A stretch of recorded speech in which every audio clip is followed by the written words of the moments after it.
Bismillah. Assalamualaikum warahmatullahi wabarakatuh.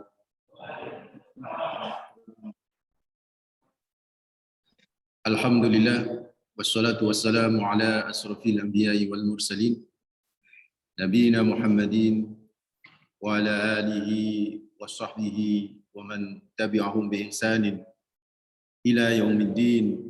Amma ba'd.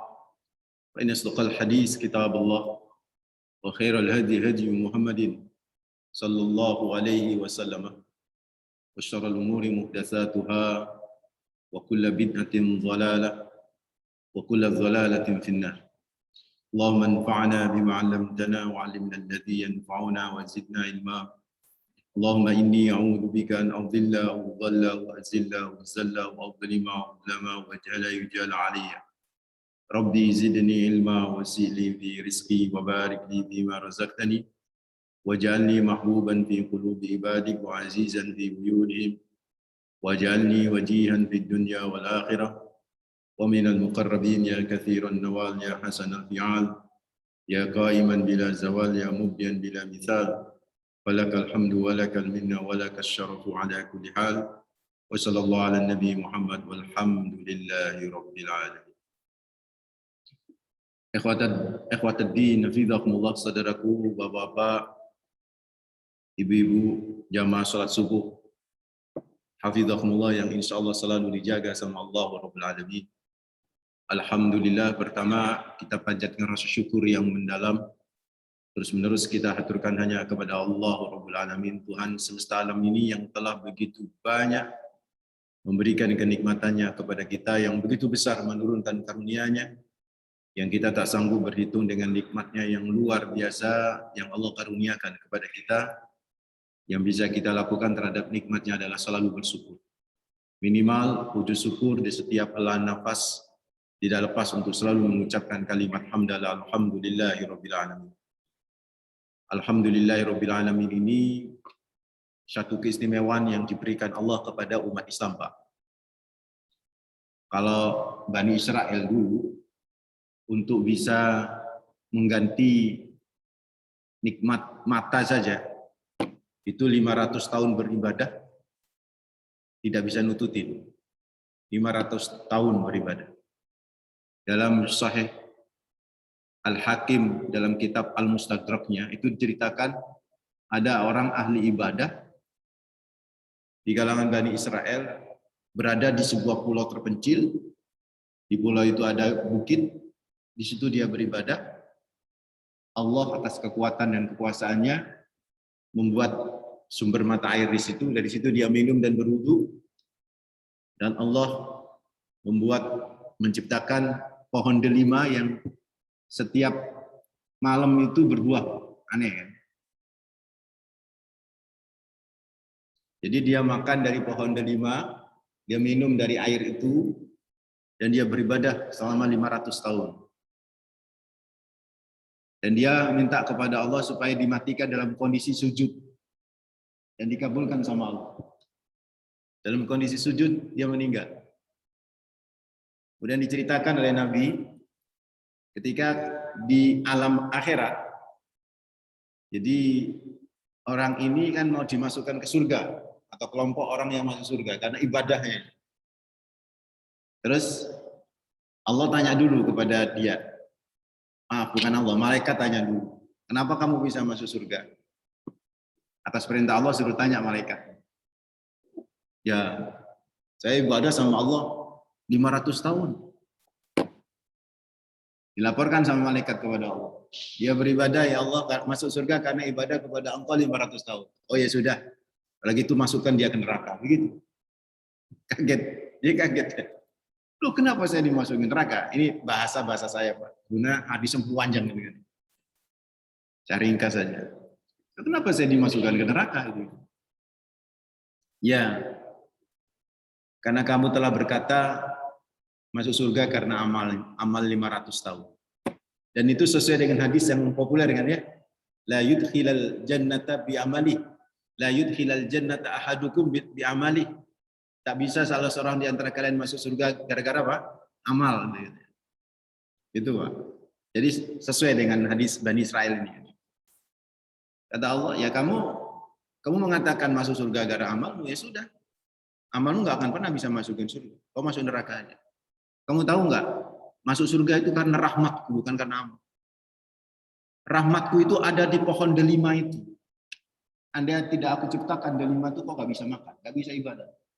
Rahmatku ada di sumber mata air itu. Itu rahmat.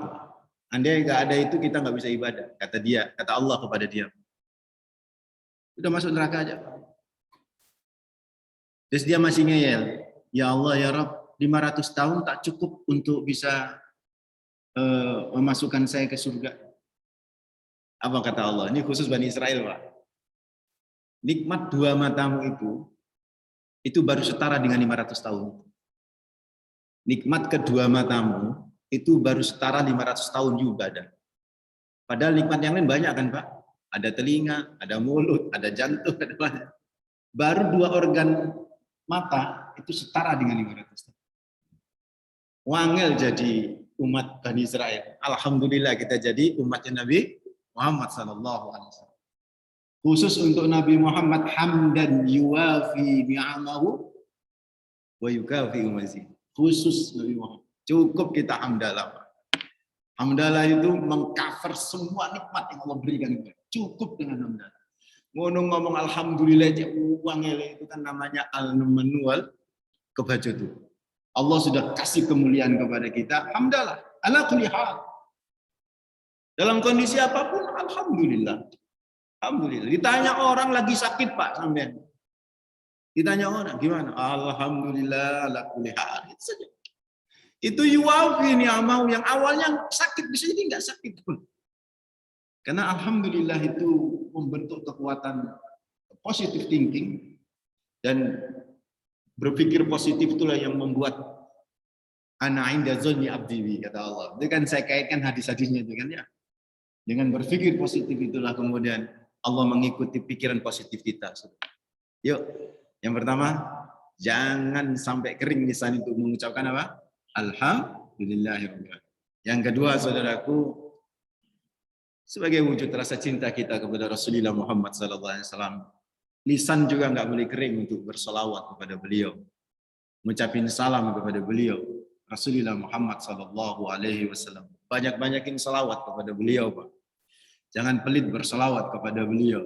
Berapapun Anda berselawat kepada beliau, itu akan dibalas oleh Allah minimal 1 kali itu, Pak, 10 kali lipat. Man shalla alaihi salatan sallallahu alaihi aslam. Allah akan memberikan salawat kepada kita, Pak. Jadi Allah ngasih salawat kepada kita. Salawatnya Allah kepada kita itu rahmat, saudara. 10 rahmat. 1 rahmat saja itu untuk bisa mencukupi seluruh makhluk di bumi ini. Bayangkan 10 rahmat. Bayangkan 100 rahmat yang kita dapat kalau kita berselawat. Maka nanti di akhir kalau masih nututin, saya akan bicara tentang salawat ini, saudara. Minimal salawat itu Allahumma sholli ala Muhammad wa ala ali Muhammad. Itu minimal. Sallallahu ala Nabi Muhammad. Itu minimal, saudara. Dan mudah-mudahan salam dan salawat kita diterima oleh Allah Rabbul Alamin dan bisa menjadi syafaat bagi kita nanti di hari akhir. Amin ya Rabbal Alamin. Saudara dan akhwat hadirin fillah, Nabi Ibrahim itu setelah bangun Ka'bah. Jadi sebelumnya Nabi Ibrahim, saya ingin cerita bahwa semua nabi itu ngarep kehadiran Nabi Muhammad. Semua nabi. Seolah ini tafsirannya. Ketika Nabi itu diutus, sama Allah selalu disisipin wahyu. Seolah seperti itu. Bahwa nanti akan ada Nabi terakhir. Bahwa nanti akan ada Nabi terakhir. Gitu. Makanya saudaraku akhwati dinafidzakumullah, kata Rasulullah, andai Nabi Musa hidup, sungguh Nabi Musa akan bersaksi atas kenabianku. Ini ketika ngomong sama Yahudi, Nabi Muhammad. Nah dari ucapan Nabi inilah dianalisa bahwa semua Nabi yang diutus seolah sama Allah dibisikin, nanti akan datang keturunanmu yang terakhir. Jadi begitu tuh. Makanya saudara ikhwati dinafidzakumullah, semua nabi ngarep itu munculnya sang nabi terakhir itu. Semua nabi itu berharap munculnya sang nabi terakhir. Makanya ada istilah maulud, ada istilah maulid. Yang enggak pas itu maulud. Orang Madura biasa. Orang Jawa juga ya. Udah mulutan. Amolot. Yang pas tuh maulud dan maulid. Dari kata walada, yalidu, mauludun, maulidun. Wadhaka mauludun, maulidun, mauladun. Maulud itu sosok yang dilahirkan, sosok yang terlahir. Maulid itu waktu kelahiran. Maka ketika ditanya apa hukumnya maulud dan apa hukumnya maulid, saya bingung, Pak. Jujur saja saya bingung. Sampai tanya hukumnya maulud maksudnya apa? Kalau maulud itu artinya kan maulid itu sosok Nabi, Pak. Masa mau ditanya hukumnya adanya sosok Nabi, kan aneh gitu. Maulid waktu kelahiran Nabi. Masa mau ditanya waktu kelahiran Nabi, kan super aneh banget. Jenengan lahir tanggal berapa? 23 Desember. Apa hukumnya lahir tanggal 23 Desember? Kan bingung gitu. Makanya saya menghindar gitu loh, perdebatan tentang masalah maulud sama maulid. Saya menghindar, Pak. Saya kalau ceramah di mana-mana bicara substansial saja. Substansial. Nah, di antara model kajian substansial tentang maulud sama maulid, ya ini di pagi hari ini, di antaranya. Bahwa ternyata para nabi itu menunggu mauludun Nabi. Sosok Nabi. Itu ditunggu, saudara. Waktu kelahiran Nabi ditunggu. Karena mereka seolah dibisikin sama Allah. Akan ada Nabi terakhir, akan ada Nabi terakhir. Nanti akan saya cerita setelah Nabi. Saya cukup 2 Nabi saja. Nanti Nabi Isa alaihissalam sama Nabi Ibrahim. Nanti saya cerita tentang Nabi Isa. Bagaimana mereka semua menunggu kedatangan sang Mesias terakhir. Nabi Ibrahim, saudara. Ini tadi kan saya bilang seolah Nabi Allah membisikkan kepada semua Nabi. Itu termasuk Nabi Ibrahim. Dari mana buktinya bahwa Allah membisikkan bahwa akan ada Nabi terakhir? Nabi Ibrahim selepas membangun Ka'bah. Nabi Ibrahim selepas membangun Ka'bah. Itu berdoa. Doa Nabi Ibrahim itu banyak. Di antaranya doa supaya Mekah menjadi ramai, muncul buah-buahan. Kan ada doanya Nabi Ibrahim kan? Tahwi ilaihim. Supaya orang-orang nanti senang mendatangi Ka'bah. Itu ada doanya Nabi Ibrahim. Tapi ternyata dalam sebuah riwayat, Nabi Ibrahim selepas bangun Ka'bah, bukan itu yang diminta oleh Nabi Ibrahim. Nabi Ibrahim selepas bangun Ka'bah, yang diminta adalah sosok maulud Nabi Muhammad SAW. Kalau bisa, lihat surat Al-Baqarah ayat 129. Saya pakai ayat aja ya, saya pakai ayat saja. Al-Baqarah 129. Nanti dicek. Karena memang ngaji di Baitul Haq itu enak, Pak. Yang dengerin itu soleh-soleh dan hafal Quran semua. Jadi kalau ngaji nggak pernah bawa Al-Quran, kamu udah hafal, udah hafal, udah hafal. Surat apa tadi, Pak? Ah ya kan udah hafal. Al-Baqarah ayat 129. Nah, nanti dicek.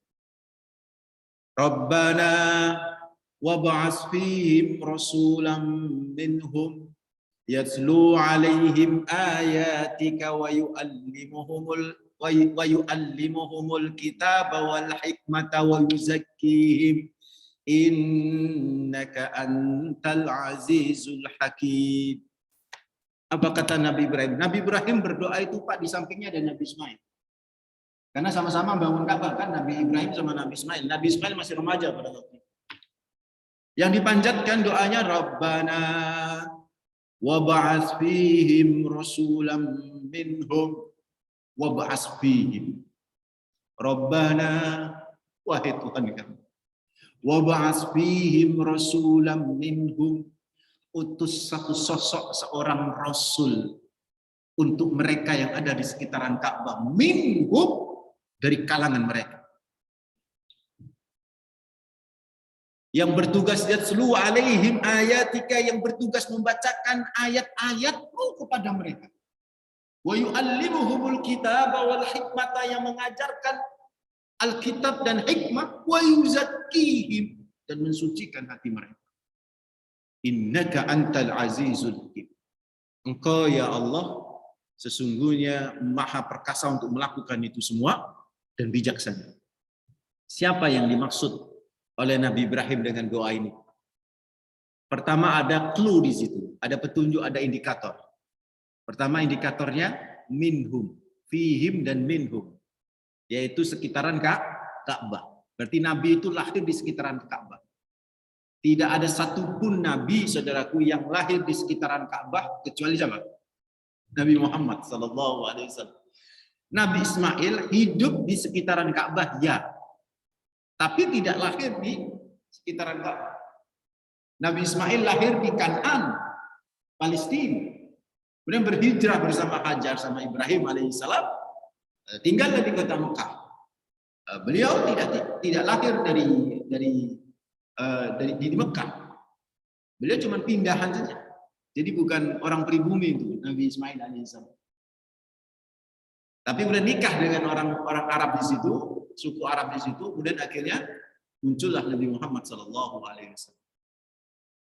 Jadi yang dimaksud oleh Nabi Ibrahim itu adalah siapa? Nabi Muhammad sallallahu alaihi wasallam. Mungkin ada yang bertanya, kenapa nggak langsung dikabulkan sama Allah? Ya itu Pak, pelajaran bagi kita. Dungo itu ya ojo kesusu dikabulkan. Soal itu dikabulkan tidak, itu bukan urusan kita Pak. Urusan kita Pak, berdoa. Urusan kita dungo. Soal itu ijabah atau ora wis urusan Allah. Itu yang dilakukan oleh Nabi Ibrahim alaihissalam. Maka Nabi Ibrahim Pak, itu Nabi loh ya. Baru dikabulkan 30 generasi setelahnya Pak. Itu Nabi. Dan Bapak siapa? Apalagi Nabi, orang waliullah aja enggak. Soleh aja masih ketar-ketir. Dungo enggak dikabulkan, pantas ngono loh.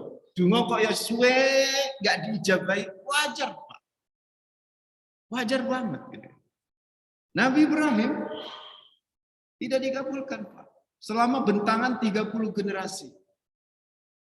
Iya kan? Kan 30 generasi. Muhammad bin Abdullah bin Abdul Muttalib bin Hasim bin Abdi Manaf bin Qusay bin Kilab bin Murrah bin Ka'ab bin Luway bin Ghalib bin Fikhir bin Malik bin Nadir bin Kinana bin Khuzaimah bin Mudrika bin Ilyas bin Mudar bin Nizar bin Ma'ad bin Adan bin Udad bin Muqawim bin Nakhur bin Ta'ira bin Ya'rubah bin Yasjubah bin Nabat bin Ismail bin Ibrahim alaihissalam. Itu 30 generasi. Kalau satu generasi saja itu 50 tahun Pak. Itu sudah 1.500 tahun. Tapi kan satu generasi rata-rata antara 50 sampai 100. Kalau kata 100 tahun itu jarak antara Nabi Ibrahim sama Nabi Muhammad itu 3.000 tahun. Tetapi itu sudah menjadi bagian yang selalu didoakan oleh siapa? Nabi Ibrahim tentang sosok Nabi Muhammad sallallahu alaihi wasallam. Coba Pak, Nabi Ibrahim tak pernah merasakan nikmatnya Nabi Muhammad ada ya. Itu ngarep. Loh kita saudara. Sudah merasakan nikmatnya kehadiran Nabi Muhammad. Kok ya susah ngamalkan ajaran Nabi Muhammad. Kan begitu kan. Kok ya susah kita ini mencintai Nabi. Nabi Ibrahim Pak, nggak pernah ketemu sama Nabi Muhammad. Nggak pernah menikmati ajaran Nabi Muhammad. Nggak pernah menikmati sebagai Nabi terakhir dari keluarga beliau. Begitu cintanya sama Rasulullah sampai masuk dalam doanya kita kan sudah menikmati saudara. Kok ya biasa-biasa saja itu dalam konteks sunnah, dalam konteks ajaran, dalam konteks sholawat kita kan nemen gitu.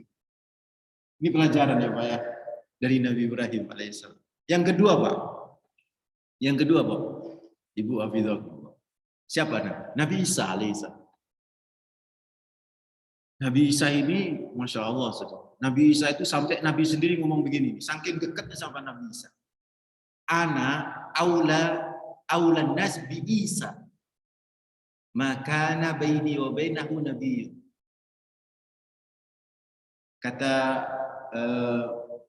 Kata Nabi Isa, kata Rasulullah, saya ini sangat paling memuliakan Nabi Isa di seluruh jagat alam semesta. Itu Nabi Muhammad. Kenapa? Maka baini wa bainahu nabiyyu. Karena setelah aku tidak ada nabi. Antara aku sama Nabi Isa tak ada nabi. Jadi saya dekat sama Nabi Isa. Saya dekat Nabi Isa. Nanti akan saya cerita Pak ya. Meskipun ini masih debat-debat, tapi tak apa-apa saya ceritakan untuk tambah wawasan. Jadi Nabi Isa ini, saudaraku ikhwatatina fillah, juga demikian. Dengan Nabi Muhammad juga. Seolah pernah ketemu Pak. Seolah pernah ketemu. Saya ingin tanya. Kalau ada orang nih Bapak-Bapak, ya, kalau ada orang kemana-mana ngeceritain. Saya sama Pak Mul kan sering ketemu nih. Ya. Saya kemana-mana ngeritain, Pak Mul nih, Masya Allah, bacanya bagus. Saya kalau ada di masjid, ada beliau saya suruh imamin bisa. Saya cerita kemana-mana. Itu saya pernah ketemu kan, dan pernah merasakan suaranya. Nabi Isa Pak, tak pernah ketemu sama Nabi Muhammad, tapi kemana-mana cerita Nabi Muhammad. Kok bisa Pak Ustaz? Iya nanti saya kasih dalil. Memang kan masjid di sini kan harus butuh dalil ya. Saya kasih dalil. Pertama Nabi Isa itu punya gelar apa? Al-Masih ya. Al-Masih. Al-Masih dari kata saha. Saha itu maknanya macam-macam Pak. Bisa Al-Masih dari kata saha, bisa Al-Masih dari kata masaha. Jadi Al-Masih bisa dari kata saha. Saha itu siapa? Suka jalan-jalan.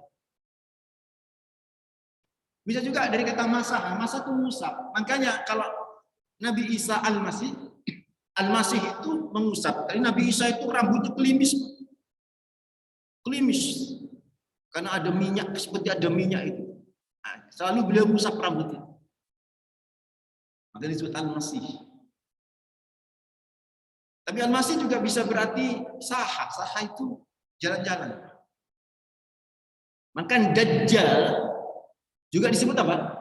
Al-Masih. Ya kan? Dajjal juga disebut apa? Al-Masih. Al-Masih Dajjal karena Dajjal suka jalan-jalan.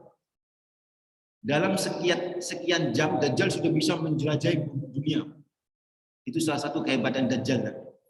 Dalam sekian menit atau sekian saat lah, itu bisa menjelajahi dunia dan bisa berada di sekian tempat di seluruh dunia. Al-Masih Dajjal. Dan Nabi Isa itu juga Al-Masih gitu kan ya. Dia bisa jalan-jalan tuh saudara. Kemana-mana dia jalan-jalan. Kemana-mana dia jalan. Dan yang dia kemana-mana jalan, apa yang dia omongin Pak? Nabi Muhammad di antaranya. Ada 3 yang dia omongin. Nabi Muhammad Pak yang pertama, yang ketiga yang dia omongin sama beliau. Bapak cek surat As-Saff ayat yang ke-6. Tolong diingat-ingat. Yang pertama tadi surat apa? Al-Baqarah 129. Yang kedua ini apa? As-Saff ayat yang ke-6. Dia nanti dicek lagi di rumah ya. Ditanya sama keluarga. Tadi ngaji apa? Tentang Nabi yang menyebut, para Nabi yang menyebut Nabi Muhammad. Ayatnya apa saja? Tak tahu. Itu gimana? Percuma ngaji ya nggak? Yang kedua apa surat apa tadi? As-Saff ayat 6. Perhatikan dalam surat As-Saff ayat 6. Wa idh qala Isa ibnu Maryam. Ya Bani Israel, inni Rasulullah ilaikum musaddiqan lima baina yadayya minat Taurat wa mubassiran bi rasulin ya'ti min ba'di ismuhu Ahmad. Falamma ja'ahum bil bayinat qalu hadza sihrun mubin. Perhatikan Bapak. Apa kata Allah? Menukil ucapan Nabi Isa alaihissalam. Ingatlah ketika Isa putra Maryam berkata, khusus untuk Nabi Isa sama keturunan Fatimah, itu nasabnya ke ibunya. Jadi Fatimah Az-Zahra punya anak kan, Hasan dan Husain. Nah, itu nasabnya ke ibunya, bukan ke Sayyidina Ali. Nasabnya ke ibunya. Khusus untuk Fatimah. Makanya habaib keturunan Nabi itu kan jalurnya jalur Fatimah Az-Zahra Al-Batul. Tidak jalur Sayyidina Ali, jalur Fatimah. Itu khusus Pak. Memang ada khususnya dari Rasulullah. Termasuk Nabi Isa alaihissalam itu jalurnya ke perempuan. Makanya Isa ibnu Maryam. putra Maryam. Isa bin Maryam. Ingatlah ketika Isa bin Maryam berkata, ya Bani Israel. Kemana-mana ngomong, Bani Israel, kaumku. Itu dia ngomongnya bahasa kita. Setiap ketemu, kaumku, aku ini ingin ngomong sama kalian. Ada 3 hal yang ingin saya omongkan. 1, inni Rasulullah ilaikum. Aku ini utusan Tuhan. Bukan Tuhan, apalagi anak Tuhan. Innallaha rabbi wa rabbukum fa'buduhu hadzal siratal mustaqim. Sesungguhnya Allah itu Tuhanku dan Tuhan kalian. Itu Tuhanku dan Tuhan kalian. Fa'buduhu, sembah Dia. Bukan saya. Jadi yang diomongkan itu Pak. Karena Nabi Isa itu tahu. Nabi Pak. Tahu bahwa nanti umatnya akan membuat dirinya sebagai Tuhan. Tahu. Maka di mana-mana diomong gitu. Nabi Isa itu berapa lama masih ada di dunia, Pak? Nanti saya cerita. Nabi Isa itu berapa lama ada di dunia, nanti saya cerita. Nabi Isa itu 2 kali ada di dunia, Pak. Nanti saya cerita. Dia nututin waktu itu. Jadi dia kemana-mana ngomong. Dia kemana-mana ngomong. Tuhanmu itu Tuhanku. Allah, innallaha rabbi wa rabbukum. Dalam surat Al-Imran itu ya. Innallaha rabbi wa rabbukum fa'buduhu hadza siratal mustaqim. Ini jalan yang lurus. Aku dan kamu itu sama, Tuhan itu Allah. Bukan saya. Itu 1, Pak. Terus yang kedua apa yang diomongkan oleh Nabi Isa? Musaddiqan lima baina yadayya minat Taurat. Dan saya ini bertugas membenarkan kitab Taurat. Jadi apa yang jawab Musa itu memang benar. Jadi antara saya sama Musa itu bersaudara. Satu ajarannya. Karena orang Yahudi membenci Nabi Isa. Bukan sama Yahudi dikejar-kejar Nabi Isa ketika ngaku-ngaku Nabi. Cemburu mereka. Mereka cemburu. Oh, dikejar-kejar. Maka aku ini membenarkan itu Musa. Sama ajaran kita. Yang ketiga apa, Pak? Nah, ini yang ketiga. Yang ketiga, saudaraku, wa mubasysyira bi rasulin ya'ti min ba'di ismuhu Ahmad. Dan saya sebagai mubasysyira. Mubasysyira itu penggembira atau membawa berita gembira. Bisa diartikan 2. Mubasysyira dari kata basyara, yubasyir, mubasyir orang yang menggembirakan. Mubasyir itu orang yang menggembirakan. Penggembira kan orang yang menggembirakan. Atau orang yang selalu membawa berita gembira. Sebenarnya sama. Menggembirakan karena membawa berita gembira. Kan begitu, Pak ya? Menggembirakan karena membawa berita gembira. Apa berita gembira yang dibawa? Bi rasulin, dengan datangnya seorang rasul yang datang setelah aku. Ini saya cerita. Jadi Nabi Isa sendiri sudah menyatakan, Nabi ini, Rasul ini datang setelah aku. Artinya seolah Nabi Isa berkata, setelah aku nggak ada Nabi lagi kecuali dia. Dan ini dari generasi-generasi di kalangan Bani Israel, Pak, terpatri, Pak. Terpatri. Di hati mereka terpatri. Bahwa setelah Nabi Isa nanti akan ada Nabi yang bernama Ahmad itu. Terpatri. Akhirnya kemudian di kitab-kitab mereka itu muncul gitu kan. Mereka nunggu itu. Makanya bentangan dari mulai Nabi Isa sampai dengan Nabi Muhammad, tak ada satupun orang Yahudi yang mengklaim diri sebagai Nabi, Pak. Di dalam hal ini orang Yahudi jujur, gak ada yang mengklaim, gak ada yang ngaku-ngaku. Justru setelah Nabi Muhammad banyak yang ngaku-ngaku Nabi. Lebih Yahudi daripada orang Yahudi. Orang Yahudi itu setelah Nabi Isa nggak ada yang ngaku-ngaku jadi Nabi, Pak. Karena syarat-syaratnya Nabi itu ada yang nampak dan ada yang tidak nampak. Yang nampak itu selalu, jadi di kitab mereka itu, ya'rifunahu kama ya'rifuna abna'ahum. Mereka tuh kenal banget dengan Nabi Muhammad. Bahkan melebihi kenalnya dengan sebagaimana kenalnya dengan anak-anak mereka sendiri. Jadi kalau ada orang, jadi pertama anak ini Nabi ini mesti yatim dari sejak kecil. Kemudian ada awan selalu, kalau di matahari, di terik matahari berjalan itu awan putih ngiringin. Terus ada tanda kenabian di antara 2 bahunya itu, Pak. Itu sudah ada di kitab-kitab mereka. Maka ketika Buhairah itu kok melihat kok ada awan, awan itu bertengger terus, Pak, di satu tempat. Dulu kok berjalan awan itu? Terus tiba-tiba awan itu menghilang ketika berada di pohon yang rindang. Karena Nabi Muhammad usia 12 tahun itu ngiup di pohon rindang, Pak. Awan itu hilang. Ini siapa ini? Ada apa ini? Ya kaget Pak Buhairah ini. Buhairah itu mantan Yahudi udah menjadi Nasrani, pendeta Nasrani. Diikutin. Oh, ketika Nabi Muhammad itu keluar dari iup-iupan itu, ini awan muncul lagi. Jangan-jangan ini begitu tuh Pak. Akhirnya kemudian datanglah Buhairah itu ke Abu Thalib. Ya, Abu Thalib, ini kalian dari mana ini? Kafilah dari mana? Saya dari Mekah. Itu anakmu. Itu. Iya anakku. Kaget. Enggak mungkin. Itu Buhairah. Enggak mungkin kamu bapaknya dia. Loh, kenapa? Enggak mungkin kamu bapaknya. Akui, dia anakmu apa bukan? Di kalangan orang Arab keponakan itu anak.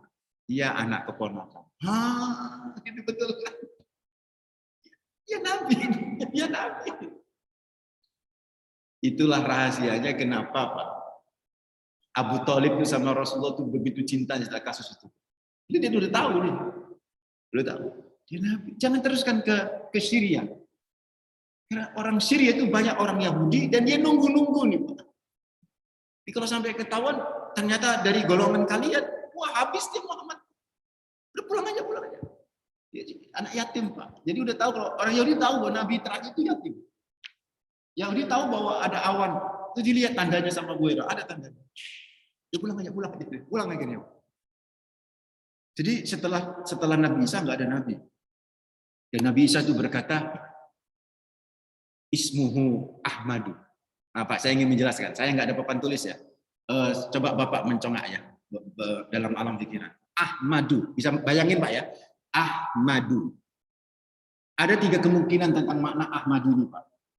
Yang pertama, Ahmadu itu memang nama. Isim. Ismu jinsin. Ismu jinsin. Memang nama jenis Pak. Jadi seperti nama memang benar-benar nama itu. Seperti Junaidi itu kan nama ismu jinsin. Muhammad itu ismu jinsin. Ahmad itu nama. Satu Pak. Memang nama. Jadi Nabi Isa sudah tahu namanya kan begitu kan. Yang kedua itu bukan ismu jinsin. Bukan nama, tapi apa? Ismu tafdhil, itu sifat. Isim tafdhil, superlatif. Jadi yang dimaksud sifat, namanya Ahmadu. Ahmadu itu superlatif, artinya apa? Lebih terpuji. Jadi begini, namanya lebih terpuji daripada namaku. Begitu tuh maksudnya Nabi Isa. Nanti Rasul ini datang, namanya lebih terpuji dari namaku. Dan memang benar, Pak. Ini mukjizatnya Allah untuk Nabi Isa alaihissalam. Nama Nabi Muhammad lebih terpuji dari nama Nabi Isa alaihissalam. Di surga itu, semua daun-daun yang ada di surga, semua pintu-pintu kubah yang ada di surga, semua tertulis nama Muhammad. Semua tertulis. Itu jauh sebelum Nabi Muhammad ada, itu sudah tertulis. Ini ada saya baca dalam riwayat dari Ibnu Taimiyah. Saya ngambil dari Ibnu Taimiyah sejak dia akan terjadi khilaf. Ibnu Taimiyah meriwayatkan dari Maisarah. Maisarah berkata bahwa Rasulullah bersabda bahwa ketika Nabi ditanya, ya Rasulullah mata takun nabiyan, wahai Nabi kapan kamu menjadi Nabi? Maka Rasul menjawab, saya itu jadi Nabi sudah sejak dulu. Ketika di surga itu namaku sudah ada di kubah, di daun-daun pintu surga. Lebih terpuji Pak. Dan secara real, Bapak pernah di era tahun 78 itu ada buku karya Michael Hart. 100 tokoh berpengaruh di dunia. Seorang astronom Nasrani itu nulis buku Pak, terkenal dan menghebohkan. Michael Hart. Pernah dengar ya? 100 tokoh itu Pak. Nomor 1 siapa? Nabi Muhammad. Nomor 2, Isaac Newton. Nomor 3, Nabi Isa. Jadi benar Nabi Isa mengatakan namanya lebih terpuji daripada aku. Ahmadu. Isim tafdhil. Makanya namanya Ibu Kartini siapa? Harum. Makanya harum namanya. Harum itu karakter, sifat sama. Ismu Ahmad. Namanya Ahmad. Ahmad itu bukan jenis nama, tapi apa? Sifat superlatif, afdil. Bahwa namaku lebih terpuji daripada dia. Namanya dia lebih terpuji dari namaku. Itu yang ketiga. Yang kedua. Yang ketiga apa? Kata-kata Ahmad. Ahmadu ini fi'il mudhari'. Tahu fi'il mudhari', Pak? Dalam bahasa Inggris disebut present continuous. Dari kata hamida yahmadu. Yahmadu itu fi'il mudhari' dengan dhamir huwa. Dia kalau fi'il mudhari' kata kerja dengan dhamir aku, itu ahmadu. Hamida yahmadu artinya memuji, kalau ahmadu aku memujinya. Berarti terjemahannya, namanya dia, aku selalu memujinya. Masya Allah, Nabi Isa selalu memujinya, Pak. Kita pelit banget muji Kanjeng Nabi Muhammad Sallallahu Alaihi Wasallam. So, saudaraku, karena waktu ini, sampai jam berapa biasanya kalau kuliah subuh ini? Sampai jam 5 ya? Ini sudah jam 5. Kesimpulannya Pak, kesimpulannya. Berarti kan hebat Nabi Muhammad ini kan ya. Pertama, Nabi Isa menyatakan namanya lebih terpuji daripada nama. Ya kan ya. Yang kedua, Nabi Isa menyatakan Ahmadu, aku selalu memuji. Sekarang pertanyaannya, bagaimana dengan kita, saudara? Ya, kita harus memuji Nabi Muhammad SAW melebihi pujian Nabi Isa kepada Nabi Muhammad. Gimana caranya? Ya, banyak-banyakin salawat, Pak. Salawat ini bentuk pujian kita kepada Nabi Muhammad.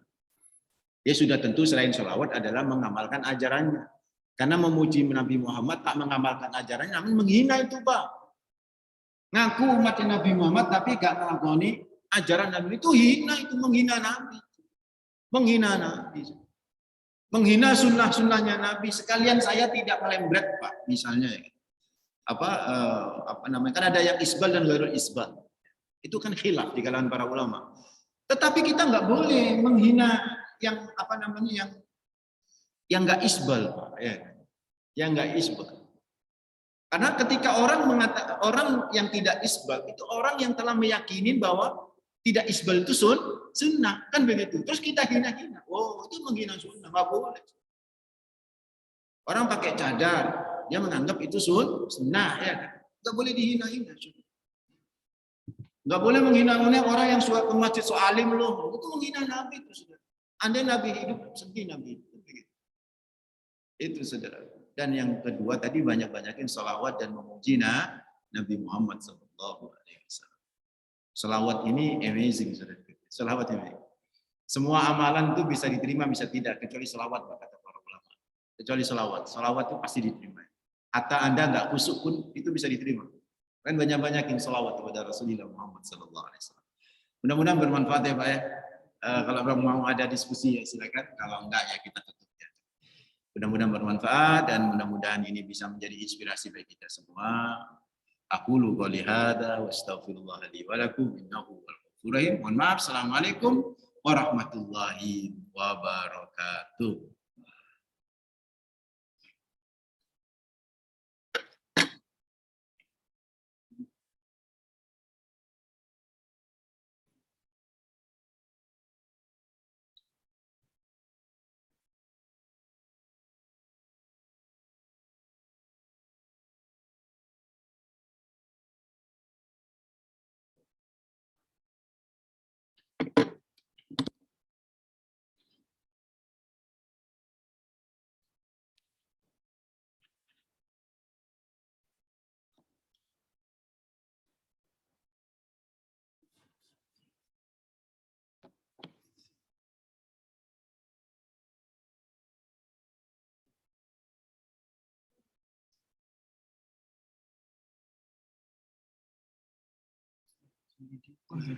Iya.